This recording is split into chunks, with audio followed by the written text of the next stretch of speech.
What's happening, guys? This is James Blonde with MMOHuts.com, and just because we haven't explored many of these free-to-play racing games, I'm taking a first look at RidgeRacer Driftopia, an arcade-style racer that's just as much drifting as it is death and destruction. The game is published by Namco Bandai and developed by Bugbear Entertainment, so it's actually the same studio as the past RidgeRacer game. But this time the game is free to play on Steam and is currently still in early access and beta stages of development, so let's jump into it. Alright, so the idea behind the game is for players to try and top out their scores around tracks, gaining points by drifting, of course, and oddly enough being destructive. Really destructive, like taking a shortcut through a football stadium destructive. I've got to admit, that's actually pretty badass.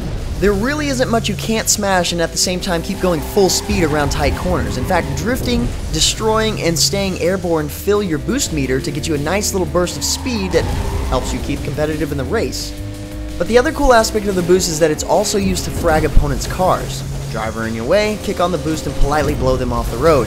But if that isn't entertaining enough, the cars you get fragged get put into a pile, and once you level up, you're able to select from these cars to challenge to a race, and if you win that race, you get to keep that car. Besides all the action-packed drifting and destruction of public property, I think that this is the coolest way to collect cars that I've ever seen in a racing game. It's definitely one of my favorite systems in the game, hands down. Looking for a new car? Forget buying it because you can't. You've got to run it off the road and challenge to a one-on-one race. Now, oddly enough, the multiplayer in this game is set up asynchronous, so these cars you see me racing here are other players' past races, so you're not actually racing against other players live.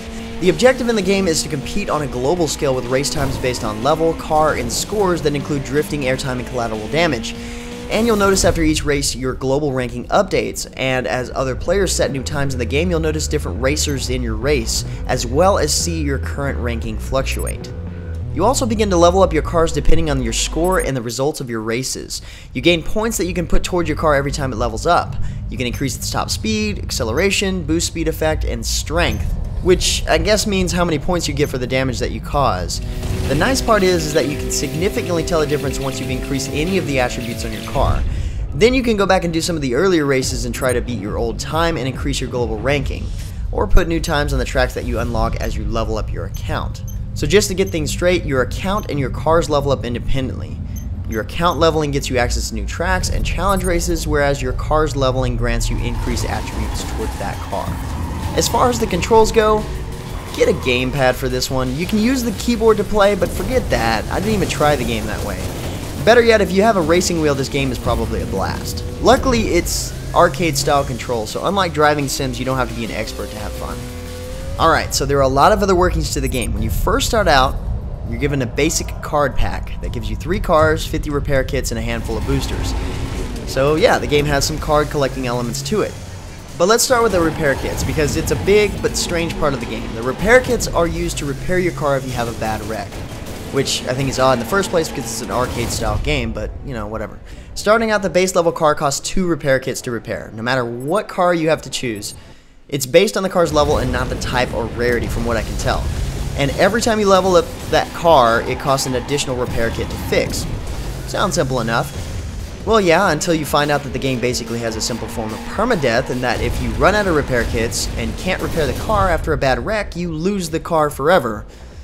And the repair kits are shared across all of your cars, so if you lose one, that doesn't mean you'll have enough repair kits to support another wreck with one of your other cars. The system is a lot less forgiving than the game makes it out to be. Sure, it tells you you only have this many repair kits, are you sure you want to use this car, because if you wreck, you'll lose it forever. And at first you'll think, screw it, I've got other cars. But it takes absolutely no time at all to lose all your cars one way or the other. And that's what happened to me. I ran out of repair kits with my primary car I was using. The next race I picked up one of the other cars that were given to me, wrecked it trying to keep up with the faster leveled cars that I was racing previously, repeated that process and lost all my cars in a matter of minutes. Don't make this mistake and the game will be so much more fun to play. Because once you run out of cars, it gives you a free car. So you never really, go without having a car. But at the same time, it's the crappiest car in the game. So from there, you're still not in a good position. Especially if you've leveled up enough to where you're racing cars that start out much better and faster than the basic ones do. Okay, so I'll get back to that in a little while. Back to the repair kits themselves.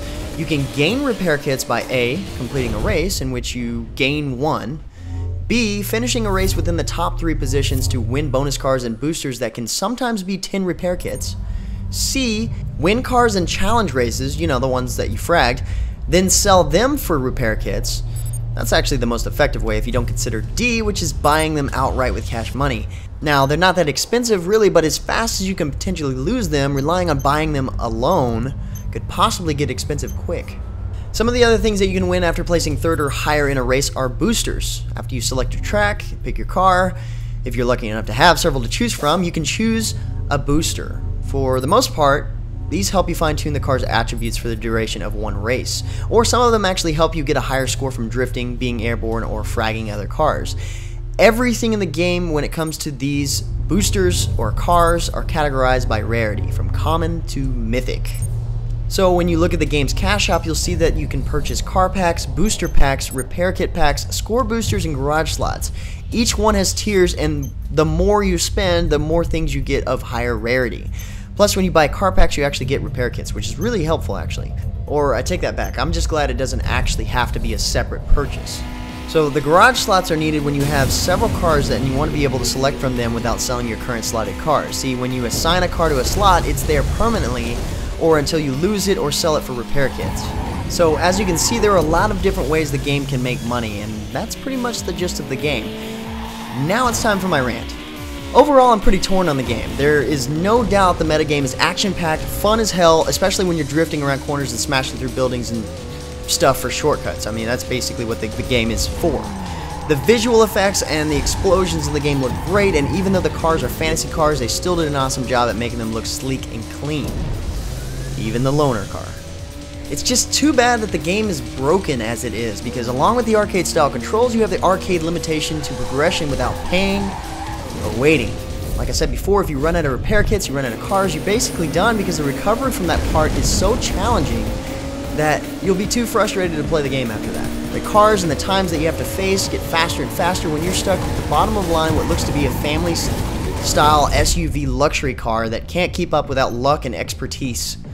Luckily, after 24 hours, the daily reward gives you 50 repair kits, 2 cars, and some boosters.